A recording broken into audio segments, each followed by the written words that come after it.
Hello friends and dear students, स्वागत है आप सबका एक बार फिर से आपके अपने चैनल फार्मेसी जोन में। दोस्तों, आज हम लोग डिस्कस करने वाले हैं diploma in pharmacy first year और bachelor in pharmacy first year second semester के subject human anatomy and physiology को।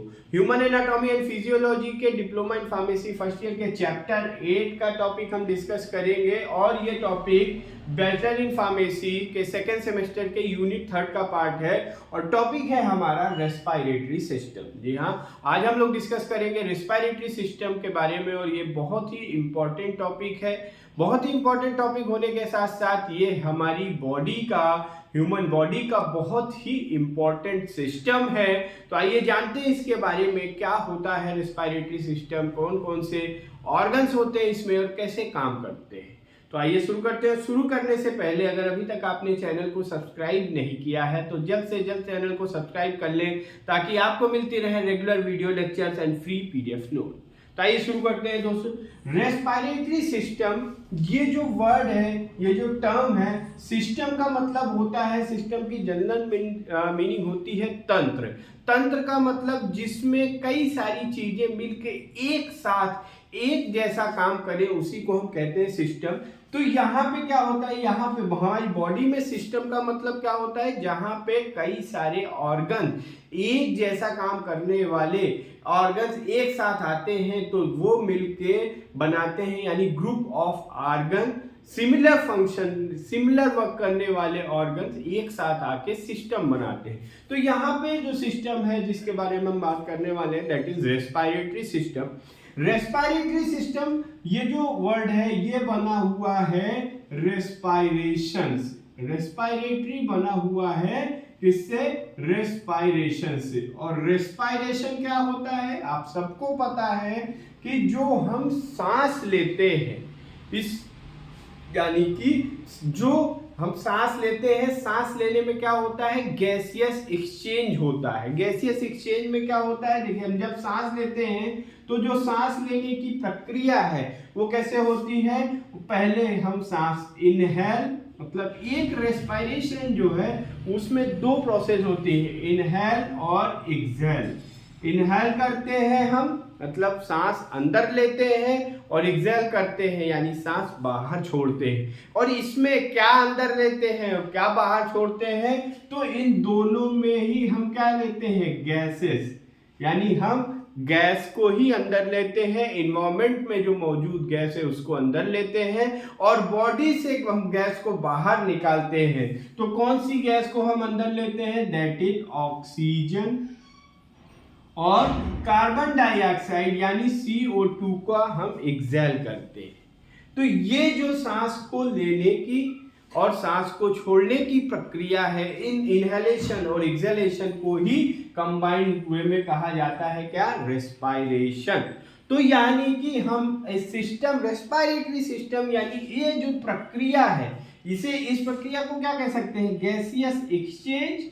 तो ये जो गैसियस एक्सचेंज या जो रेस्पिरेशन की प्रक्रिया है, इस प्रक्रिया को, ये प्रक्रिया कैसे पूरी होती है, इस प्रक्रिया को पूरी करने में कौन कौन से ऑर्गन्स इन्वॉल्व है और वो कैसे काम करते हैं, इसी को हम पढ़ेंगे रेस्पिरेटरी सिस्टम में। अब ये तो हमने देखा कि रेस्पिरेशन में होता क्या, अब इसको और अच्छे से समझ लेते हैं, क्यों जरूरत होती है रेस्पिरेशन की। जो हमारी बॉडी सेल्स हैं, जो हमारी बॉडी सेल्स हैं, इनको, ये हमारी जो सेल्स है, बॉडी सेल्स जो ये डिफरेंट तरीके की एक्टिविटीज परफॉर्म करती है, तो इनको ये जो केमिकल एक्टिविटी या जो एक्टिविटीज परफॉर्म करते हैं, इसके लिए इनको जरूरत होती है किसकी, एनर्जी की। सेल्स को काम करने के लिए जरूरत होती है एनर्जी। सेल आप सबको पता है ये हमारी बेसिक फंक्शनल यूनिट है, और सेल से टिश्यू, टिश्यू से ऑर्गन, यानी कोई भी बॉडी फंक्शन करने के लिए, कोई भी हम शरीर से काम करते हैं या हमारे इंटरनल या एक्सटर्नल ऑर्गन किसी भी तरीके का कोई काम करते हैं, तो उनको एनर्जी कहाँ से मिलती है, सेल से मिलती है। और सेल्स को ये जो एनर्जी मिलती है, वो एनर्जी कहाँ से मिलती है, ये इनको मिलती है केमिकल रिएक्शन से। हमारी बॉडी में होती है केमिकल रिएक्शन और उसी के थ्रू इन सेल्स को एनर्जी यानी कि जैसे ग्लूकोज के फॉर्म में कन्वर्ट होते हैं, एटीपी होता है, एडिनोसिन ट्राइफॉस्फेट, तो इनसे हमको एनर्जी मिलती है। तो ये जो केमिकल रिएक्शंस होती है बॉडी की, जो लगभग सभी तरीके की केमिकल रिएक्शन किस के प्रेजेंस में होती है? ऑक्सीजन के प्रेजेंस में होती है। किसके प्रेजेंस में होती है? ऑक्सीजन के प्रेजेंस में होती है। और ये ऑक्सीजन हमें कहां से मिलती है? ये ऑक्सीजन हमें इन्वायरमेंट से मिलती है। तो इन्वायरमेंट से हम क्या करते हैं? इनहेल करते हैं। और जब केमिकल रिएक्शन हो जाती, यानी केमिकल सेल्स को फंक्शन करने के लिए एनर्जी की जरूरत होती है, वो एनर्जी केमिकल रिएक्शन से मिलती है। केमिकल रिएक्शन जो होती है in the presence of oxygen, यानी कि ये जो, इसीलिए इसको कहा जाता है प्राणवायु ऑक्सीजन को, क्योंकि अगर हमारी बॉडी में ऑक्सीजन नहीं होगी तो केमिकल रिएक्शन नहीं हो पाएगी, केमिकल रिएक्शन नहीं हो पाएगी तो एनर्जी नहीं मिलेगी, एनर्जी नहीं मिलेगी तो हमारी सेल्स काम नहीं कर पाएंगी और हमारी बॉडी इनएक्टिव हो जाएगी या डेड हो जाएगी। अब ये जो रिएक्शंस होती हैं, इस रिएक्शन से कुछ वेस्ट प्रोडक्ट निकलते हैं और वो जो वेस्ट प्रोडक्ट है, वेस्ट प्रोडक्ट यानी हमारी बॉडी के लिए अनयूज प्रोडक्ट है, वो वेस्ट प्रोडक्ट का बाहर जाना चाहिए। वेस्ट प्रोडक्ट कौन सा है? CO2 यानी कार्बन डाइऑक्साइड। तो ये यानी कि यहाँ पे आपने देखा कि केमिकल रिएक्शन में ऑक्सीजन की जरूरत है और वेस्ट प्रोडक्ट CO2 आता है। तो इसी को, ऑक्सीजन को अंदर लेने के लिए और वेस्ट प्रोडक्ट को बाहर लेने के लिए रेस्पिरेटरी जो सिस्टम है आपका, ये क्या प्रोवाइड करता है? एक रास्ता प्रोवाइड करता है। समझ में आया कि रेस्पिरेटरी सिस्टम क्या होता है? तो respiratory system provide the route for oxygen and carbon dioxide. Oxygen जिसको हम इनहेल करते हैं, कार्बन डाइऑक्साइड जिसको हम एक्सहेल करते हैं। तो ये तो था इंट्रोडक्शन ऑफ रेस्पिरेटरी सिस्टम। अब हम देख लेते हैं कि कौन कौन से ऑर्गन्स इन्वॉल्व होते हैं रेस्पिरेटरी सिस्टम में। तो रेस्पिरेटरी सिस्टम के ऑर्गन्स को समझने के लिए हम जो ये हमारा रेस्पिरेटरी सिस्टम है, इसको दो भागों में विभाजित कर देंगे। एक हो जाएगा आपका अपर रेस्पिरेटरी सिस्टम और दूसरा हो जाएगा लोअर रेस्पिरेटरी सिस्टम। यानी आप देखें, हमें कई बार जब हमें कोई इन्फ्लेमेशन, इन्फेक्शन हो जाता है तो आप जब डॉक्टर्स के पास जाते हैं तो डॉक्टर बताता है आपको URTI यानी अपर रेस्पिरेटरी ट्रैक इन्फेक्शन है, उसके लिए सिप्रोडॉक्सिन वगैरह जो दवाएं हैं वो दी जाती। और लोअर रेस्पिरेटरी ट्रैक इन्फेक्शन होने का मतलब ये है कि जो हमारे लोअर रेस्पिरेटरी सिस्टम के ऑर्गन्स हैं वहां पे किसी भी तरीके का कोई इन्फेक्शन हो जा रहा है। यानी अब कौन कौन से ऑर्गन, यानी कि इससे आपको समझ में आएगा कि किन ऑर्गन्स में इन्फेक्शन होने से हमें URTI हो जाता है यानी अपर रेस्पिरेटरी ट्रैक इन्फेक्शन हो जाता है, और किन ऑर्गन में इन्फेक्शन होने से हमें LRTI यानी लोअर रेस्पिरेटरी ट्रैक इन्फेक्शन हो। तो अपर रेस्पिरेटरी सिस्टम का सबसे पहला जो पार्ट है दैट इज नोज, या इसे हम कह सकते हैं नेजल केविटी। सबसे ये पहला ऑर्गन है, आप सबको पता है हम सांस कहां से लेते हैं? नाक से लेते हैं। तो nose, nasal cavity. Then second one is pharynx. दूसरा जो ऑर्गन है रेस्पिरेटरी सिस्टम का या अपर रेस्पिरेटरी सिस्टम का that is pharynx. And third one is larynx. तीसरा कौन सा है? लैरिंग्स। ये तीनों जो ऑर्गन्स हैं, ये तीनों ऑर्गन्स मिलके बनाते हैं अपर रेस्पिरेटरी सिस्टम। नोज या nasal cavity, pharynx and larynx. Then आ जाते हैं हम लोअर रेस्पिरेटरी सिस्टम में। तो लोअर रेस्पिरेटरी सिस्टम में आ जाएगा आपका ट्रैकिया यानी रेस्पिरेटरी सिस्टम का चौथा ऑर्गन दैट इज ट्रैकिया। इसे हम विंड पाइप भी कहते हैं। और ट्रैकिया के बाद आपका आ जाएगा यहाँ पे 2 ब्रोंकाई, 2 ब्रोंकाई, और ये 1 ब्रोंकस इन ईच लंग। ये ब्रोंकाई जो है ये कहाँ पे? दोनों एक एक लंग्स में चली जाती है। और नेक्स्ट है आपका इसमें वहां पे फिर बहुत सारी ब्रोंकियोल्स। ये ब्रोंकाइज जो है ये ब्रोंकाई दो जब होंगी तो इनको हम कहेंगे ब्रोंकाई, और जब ये एक एक लंग्स में डिस्ट्रीब्यूट हो जाते हैं दीज आर ब्रोंकियोल्स, और ब्रोंकस से बहुत सारे ब्रोंकियोल्स में, यानी ये बहुत छोटी छोटी ब्रांचेस में, ये कुछ इस तरीके से ऐसा हमारा आएगा ये ट्रैकिया, और ये ट्रैकिया से ये ऐसे लंग्स में, ये मान लीजिए आपका लंग्स है, लंग्स में ये हो गए आपके दो ब्रोंकस, और इन दो ब्रोंकस से फिर वेरियस ब्रोंकियोल्स में ये कन्वर्ट हो जाते हैं। और ये जो ब्रोंकियोल्स होंगे फिर इसमें होंगे स्मॉल एल्वोलाई, एल्वोलाई जो ये स्मॉल एयर पासेज, और यही इन्हीं एल्वोलाई ये स्मॉल इस तरीके के स्ट्रक्चर्स होते हैं। ये एल्वोलाई ही मेन गैसियस एक्सचेंज का काम करते हैं। इन्हीं एल्वोलाई से जो हमारी गैसियस यानी carbon dioxide carbon dioxide blood से आके इन्हीं एल्वोलाई के थ्रू लंग्स में जाती है, फिर लंग्स से वो हमारे रेस्पिरेटरी ट्रैक के थ्रू हमारे बॉडी से बाहर इन्वायरमेंट में चली जाती है, और इन्हीं एल्वोलाई के थ्रू ऑक्सीजन ये हमारी चली जाती है कहाँ पे, ब्लड में। और फिर उसके बाद आते हैं टू लेयर ऑफ कवरिंग, दो लेयर इसकी लंग्स की कवरिंग जिसे कि हम कहते हैं प्लूरा। लंग्स की जो कवरिंग होती है इसे कहा जाता है क्या, pleura.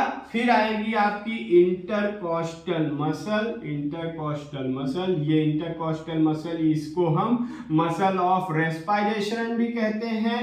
Then next last organ is diaphragm, diaphragm जिसपे ये हमारे ये इस तरीके का मस्कुलर स्ट्रक्चर होता है, इसी पे लंग्स हमारा लाई करता है। तो ये टोटल 10 ऑर्गन्स जो कि है आप जो मिलके बनाते हैं रेस्पिरेटरी सिस्टम को।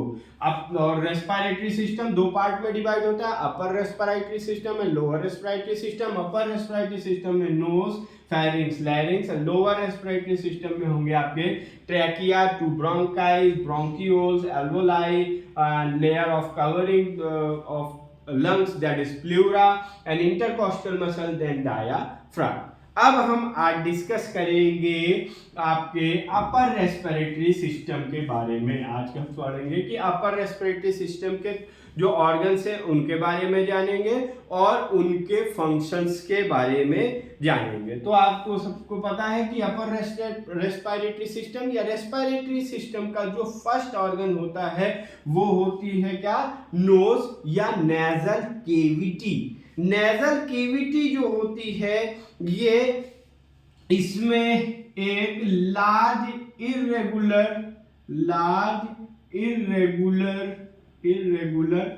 केविटी प्रेजेंट होती है। लार्ज इरेगुलर केविटी का मतलब क्या है, एक लार्ज, आप इसे देखेंगे कि एक रास्ता होता है, लार्ज इरेगुलर केविटी होती है जो कि फर्दर दो भागों में डिवाइड हो जाती है। ये हमारी नोज है, ये है नेजल केविटी, और ये नेजल केविटी देखें बीच में इस पार्टीशन की वजह से दो भागों में डिवाइड हो गई। ये जो बीच का पार्टीशन है दैट इज सेप्टम, मींस कि nasal cavity have large irregular cavity, या nasal cavity consist of large irregular cavity which is divided into two parts with the help of or by the septum। Septum की वजह से ये दो भागों में divided हो जाती है। और ये जो नेजल केविटी की जो लाइनिंग होती है, मीन्स की जो इसकी लेयर होती है, ये जो लाइनिंग होती है ये वेरी या हाई वैस्कुलर सीलिएटेड इपिथेलियम की बनी हुई होती है। Lining of nasal cavity is highly vascular ciliated columnar epithelium layer, या ये सेल्स होती है, और जो कि इन इपिथेलियम लेयर्स में ये क्या म्यूकस गॉबलेट सेल्स होती है। म्यूकस गॉबलेट सेल्स यानी कि ये हम कह सकते हैं कि जो लाइनिंग होती है नोज की, ये lining highly vascular ciliated columnar epithelium की होती है जो कि म्यूकस को सिक्रीट करती है। और नेजल केविटी की जो ओपनिंग होती है, ओपनिंग में इसके पाई जाती है क्या, हेयर्स। तो ये तो हो गया नोज या नेजल केविटी का स्ट्रक्चर। अब हम इसके फंक्शंस के बारे में जान लेते हैं। तो ये जो इसकी स्ट्रक्चर है, इसके स्ट्रक्चर से ही, इसको हटा देते हैं, इसके स्ट्रक्चर से ही हम इसके फंक्शंस को आसानी से समझ लेंगे। ये लार्ज इरेगुलर, ये यहाँ पे एक लार्ज केविटी है, तो यानी ये क्या करेगा, एयर पैसेज प्रोवाइड करता है, passage of air, air passage यानी एयर को आगे जाने का रास्ता प्रोवाइड करता है। Highly vascular ciliated columnar epithelium जो कि म्यूकस गॉबलेट सेल यानी म्यूकस को सिक्रीट करती है, और म्यूकस को सिक्रीट करने की वजह से जो हमारी हम जो ऑक्सीजन यानी जो एयर इनहेल कर रहे हैं उसका ह्यूमिडिफिकेशन हो जाता है म्यूकस होने की वजह से, और हाईली वैस्कुलर होने की वजह से, ये पे यहाँ पे देखें ये हाई वैस्कुलर होती है, हाईली वैस्कुलर होने की वजह से ये एयर को वार्म कर देती है। और नेजल केविटी के ओपनिंग में हेयर पाए जाते हैं, तो ये हेयर क्या, फिल्ट्रेशन का भी काम करते हैं। ये म्यूकस जो होता है हमारी नेजल लाइनिंग में वो भी फिल्ट्रेशन का काम करता है, मतलब जो लार्ज पार्टिकल्स होंगे या जो फॉरेन पार्टिकल्स होते हैं वो जाके इन म्यूकस पे क्या हो जाते हैं, एडहेयर हो जाते हैं। सो नोज या नेजल कैविटी के बारे में हमने देखा कि यहाँ एक लार्ज इरेगुलर कैविटी होती है जो दो सेप्टम की वजह से दो भागों में डिवाइड हो जाती है, और नेजल की लाइनिंग जो होती है नेजल कैविटी की, that is highly vascular ciliated columnar epithelium which is consist mucus goblet cell, जो कि म्यूकस को सेक्रेट करती हैं, और इसकी अपर रेस्पिरेटरी सिस्टम यानी नेजल कैविटी की ओपनिंग में हेयर्स पाए जाते हैं। इसके फंक्शन जो होते हैं, ये पैसेज ऑफ एयर प्रोवाइड करते हैं, ह्यूमिडिफिकेशन, वार्मिंग का, फिल्ट्रेशन, और उसी के साथ साथ स्मेल का भी काम करते हैं। तो ये हो गया हमारी नोज यानी कि नेजल कैविटी के बारे में। अब हम देखेंगे जो नेक्स्ट ऑर्गन है हमारा, दैट इज फेरिंग्स। जो नेक्स्ट ऑर्गन है अपर रेस्पिरेटरी सिस्टम का, वो कौन सा है, फेरिंग। और ये जो फेरिंग्स होती है ये एक लॉन्ग ट्यूब होती है, इट्स अ लॉन्ग ट्यूब, और इसकी जो लंबाई होती है ये 12 से 14 सेंटीमीटर लॉन्ग होती है। Pharynx is a 12 to 14 centimeter long tube that extend from the base of the skull, जो extend from base of skull, skull के बेस से ये शुरू होती है, यहाँ से बेस से ये शुरू होती है।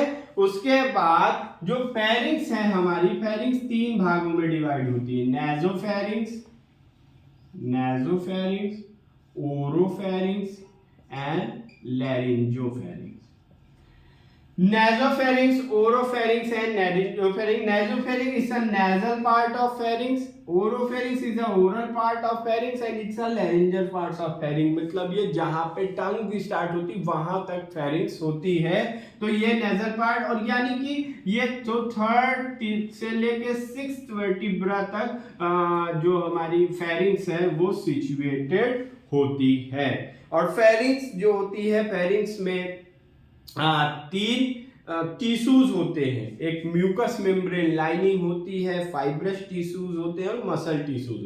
अब इसका काम क्या है, ये पैसेज ऑफ एयर, ये भी पैसेज ऑफ एयर प्रोवाइड करती है, ह्यूमिडिफिकेशन का भी काम करते हैं, ह्यूमिडिफिकेशन का भी काम फेरिंग्स के द्वारा होता है, और उसी के साथ साथ टेस्ट को भी आइडेंटिफाई करने में, हियरिंग में भी फेरिंग्स मदद करते हैं, और उसके साथ साथ स्पीच में भी, बोलने में भी फेरिंग्स का बहुत काम होता है। देन नेक्स्ट आ जाते हैं जो सेकंड ऑर्गन है, नेक्स्ट ऑर्गन है यानी जो last organ of upper respiratory system, that is लैरिंग्स। और इस लैरिंग्स को कहा जाता है वॉइस बॉक्स, यानी जो ये आवाज जो हमारी प्रोड्यूस होती है ये इसी लैरिंग्स की वजह से होती है। और जो लैरिंग्स होता है, लैरिंग्स की जो लैरिंग्स का जो शेप होता है वो जैसे जैसे एज बढ़ती है वैसे चेंज हो जाती है। इसीलिए आप देखें बच्चों की आवाज और एडल्ट्स की आवाज में काफी परिवर्तन होता है। और जो लैरिंग्स होती है ये extend from the root of the tongue, जहां से टंग की रूट है वहां से शुरुआत होती है, और हाईआइड बोन से, ये जो हाईआइड बोन है यहाँ से होते हुए ट्रैकिया तक ये होती है। मतलब ये लगभग यहाँ पे सिचुएटेड होती है आपकी लैरिंग्स यानी कि वॉइस बॉक्स। और इसका काम क्या होता है? प्रोडक्शन ऑफ साउंड, साउंड को प्रोड्यूस करने का काम करते हैं, प्रोडक्शन ऑफ साउंड का काम करते हैं, प्रोटेक्शन का काम करते हैं। प्रोटेक्शन का काम किस तरीके से करते हैं कि जब हम कोई खाना खाते हैं या कुछ इनहेल करते हैं तो ये जो लैरिंग्स का ओपनिंग है ये अपवर्ड मूव करता है। अपवर्ड मूव करने से क्या होगा कि ये जो फेरिंग्स है, फेरिंग्स से ही रास्ता ये मतलब जो हम खाना खाते हैं उसको भी ईसोफेगस तक जाने का रास्ता फेरिंग्स ही प्रोवाइड करता है। तो अब हमारा ये जो खाना है ये फूड ये ट्रैकिया में ना चला जाए, इसको रोकने का काम कौन करता है? लैरिंग्स करता है। ये इसकी जो ओपनिंग है ये अपवर्ड मूवमेंट करती है और जो फूड है उसको वो आप कह सकते हैं कि ईसोफेगस के पास भेज देता है। और उसके साथ साथ ये पासेज ऑफ एयर भी प्रोवाइड करते हैं। स्पीच का भी काम, स्पीच का भी मतलब जो हमारी आवाज ये जो बोलते हैं हम वो भी लैरिंग्स की मदद से होता है। तो दोस्तों ये था आज का हमारा टॉपिक रेस्पिरेटरी सिस्टम। आज के इस टॉपिक में हमने देखा रेस्पिरेटरी सिस्टम क्या होता है, उसके साथ साथ अपर रेस्पिरेटरी सिस्टम के ऑर्गन्स और उनके फंक्शंस के बारे में। इस टॉपिक की कंप्लीट नोट्स आपको डिस्क्रिप्शन बॉक्स में दिए हुए लिंक से मिल जाएगी। और टॉपिक से रिलेटेड कोई भी क्वेरी हो तो आप कमेंट बॉक्स में ड्रॉप कर सकते हैं। Thank you.